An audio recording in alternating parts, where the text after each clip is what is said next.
بسم الله الرحمن الرحیم. السلام علیکم ورحمت الله وبرکاته. عزتمند مسلمانانو ورونو او خويندو، امید لرم چې تاسو بروغ جوړ بئ او خوشحال بئ.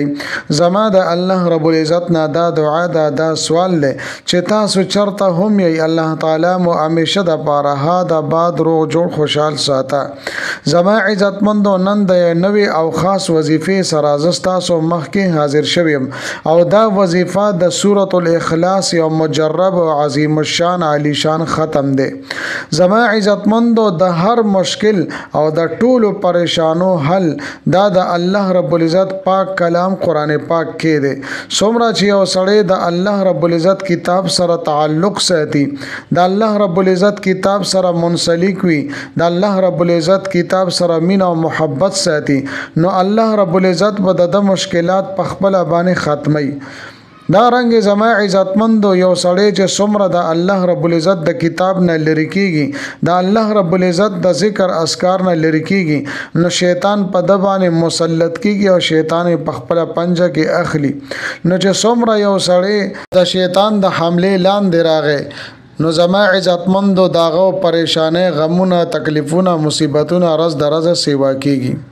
زما عزتمندو، چې تاسو څومره پریشانې وي داغه د پاره تاسو دا ختم دا وظیفه کولای شئ، او دا وظیفه دا ختم د سورۃ الاخلاص دا په 3 ورځې تاسو کوئ. په دې ویډیو کې زما عزتمندو زه تاسو ته د سورۃ الاخلاص وظیفې زه 2 ذکر کوم. یو وظیفه د یوې ورځې وظیفه ده، یعنی یو ورځ باندې د جمعې پر ورځ باندې به تاسو دا وظیفه کوئ، او دویمه وظیفه په 3 ورځو باندې منحصره ده. 3 ورځو کې به تاسو دا وظیفه کوئ ان شاء الله تعالی. د لوی نه لوی حاجت چې وي الله رب العزت به پوره کړي، او د لوی نه لوی پریشانی به الله رب العزت د دې وظیفې په برکت سره ختم کړي. زما عزتمندو، دغه شان د دین علاوه د تاسو یو خاص مقصد وي، دا غي د پاره تاسو دا وظیفه کول غواړئ، دا ختم کول غواړئ، نو کولی شئ. یا تاسو داسې سوکوي چې هغه مسافر وي، چرته تلی وي، الته هغه راګیر شي وي، هغه له تکلیف وي، مشکلات وي، پریشانی وي، نو داغه لپاره هم تاسو دا ختم او دا وظیفه کولی شئ. دغه رنګ تاسو باندې قرضې وي یا نور پریشانی وي، داغه د ختمولو د پاره تاسو دا وظیفه کولی شئ. نو زما عزتمند، اوس راځم وظیفه طرف لا. اول ز تاسو ته هغه وظیفه ذکر کوم د سورۃ الاخلاص چې د یوې ورځې والا وظیفه ده، او دا وظیفه زما عزتمند دغه خزو د پاره ده چې خاوندان نور خزو پسې ګرځي، نشو تماشو پسې ګرځي، یا داسې بچی دی وی چې هغه غلط خلکو سره ګرځي، نشه تماشې کوي. دا غي د رکاولو د پاره، غي د منکولو د پاره تاسو دا وظیفه کول شي.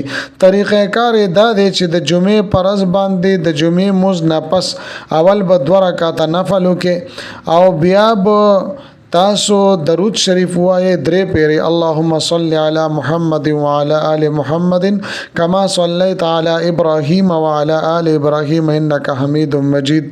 یعنی دا درود شریف بتا سوای، او بیا به صرف 300 مرتبه 300 پیری بتا سورۃ الاخلاص وای، او بیا په اخره کې 3 پیری درود شریف وای، او بیا به الله تعالی نه دعا وغواړي. کچره زنانه وی هغه به دعا وغواړي د خپل خاون پر اخره سره وستلو سره. دا قرانګي استا بچي وي او ته غواړي چې د غلط خلکو نه منشي، نشي تماشې دی پریزي، نو داغه د پارم ته دعا غوښتل شي ان شاء الله تعالی. الله تعالی بس تاسو دا مسله حل کی.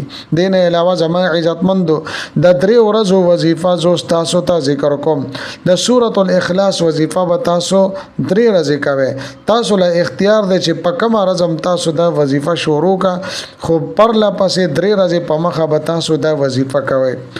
اول به صحیح طریقې سره او 10 شردا مو کوي چې مکروه ټیم نوي، نو 2 رکعات نفل بو کوي، او بیا به زما عزتمندو سورۃ الاخلاص وظیفه شروع کوي. اول به او پیری درود شریف وای، او بیا به سورۃ الاخلاص 313 مرتبه 314 پیری بتا سورۃ الاخلاص وای. او دا زما عزتمندو ضروری خبره نه ده چې تاسو د یو ټیم کې وای، بلکې ټول رس کې چې ست ټیم تاسو ته موقع ملاويږي، نو لګ لګم ویل شي، منس کې خپل کارم کول شي او وظیفم کول شي.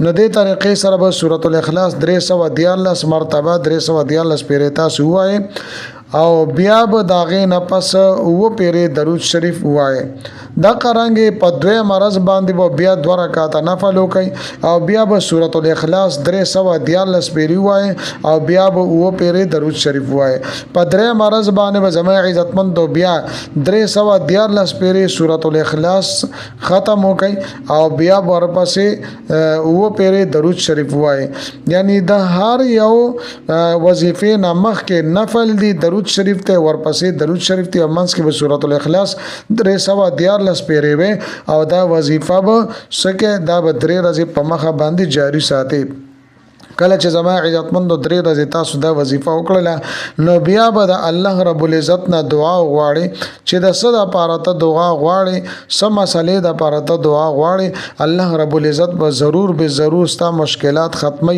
ستا لوی نه لوی حاجتونه ناممکنه حاجتونه به الله تعالی پوره کوي زما عزتمند دا د سورۃ الاخلاص 2 وظیفه ما تاسو ته ذکر کړلې یو مختصر وظیفه ده د یوې ورځې وظیفه او یو وظیفه زما عزت مندو پدری ورځو باندې منحصره تفصیلی وظیفه وا نو دواړه ډېرې مفید یا بهترین مجرب وظیفې دي د خپل مسلو د لپاره تاسو دا خپل وظیفې کول شي زما عزتمند امید لرم چې دا ویډیو دا وظیفه بس تاسو ډېر زیاته خوښ شي وي ملاوي ګم تاسو سره بل ویډیو کې بل